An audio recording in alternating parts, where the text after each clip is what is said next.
back in the park for another workout with Sarah this time. So I'll show you what we've done, what we did, and you can adapt some of the ideas for your own training. Many of us are still in lockdown, so it's a case of using whatever facilities we can. But you can transfer many of these drills into the track environment. After raising body temperature, we always do some basic drills, whether they be lunges or sprint action drills on the spot, as you're watching at the moment. As well as warming you up, these basic drills also have a conditioning effect. The step back lunge, for example, is great for eccentric ability, so as you hit the ground you're pushing back immediately, and that's creating a stretch reflex and a braking similar to what actually happens on the takeoff for the long jump. You'll have seen the leg cycling drills in plenty of my other videos, so do check out those. Now this is a new exercise that I actually came up with on the day, just to work on the foot contact and the hip swing for a takeoff type of movement. To get off of the ground, you've got to be very reactive, so snap the foot back into the ground, leading with the heel, and dynamically drive the free thigh up to get that pop. After the basics, we then often do these calf ankling drills, just to get the body moving more dynamically in preparation for the more dynamic movements that are to follow, such as this step and swing takeoff drill, similar to the stationary version that you've just seen, but this time going forwards. You have to be very active with the foot contact.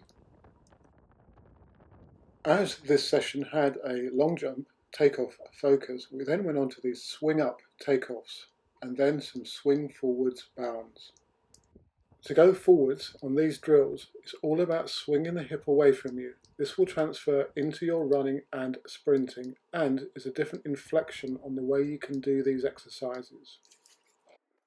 Good, keep driving away. We then progressed to some uphill speed bounds, where the emphasis is on swinging the hips again but driving the foot down into the ground. After that, again with a hip emphasis, it was running slightly uphill with hands on hips, so the only way to get progress is to use the legs.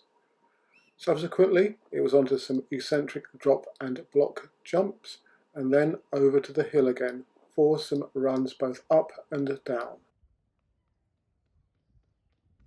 At this time of the year, you want to emphasize pretty quick running, and as I've said in previous videos, not use a too steep hill for either going up, but in particular for coming down. Downhill runs is something that I've added more into our training this year, partly because of lockdown, but also because I wanted to see whether it would improve the athlete's speed and eccentric capability.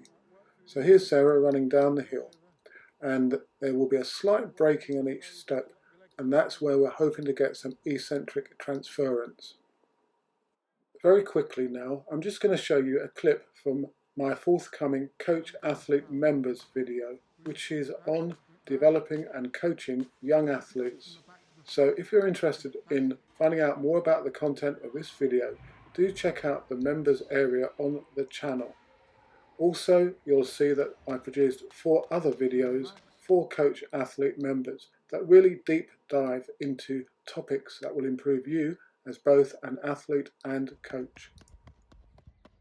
To find out more, head over to the channel's main page on your desktop and click on Join. I've also had a lot of questions on weight training for sprinting and jumping, so do look out for a video on that subject matter. Also, I've been coaching some athletes online, and this is Chloe, who's based in France, so I'm going to update you on her progress from time to time and some of the others. And if you are interested in virtual coaching, do contact me directly, or again look at the Join tab on the home page of the channel. So, as usual, good luck with your training and any competitions you may have, and do subscribe to the channel.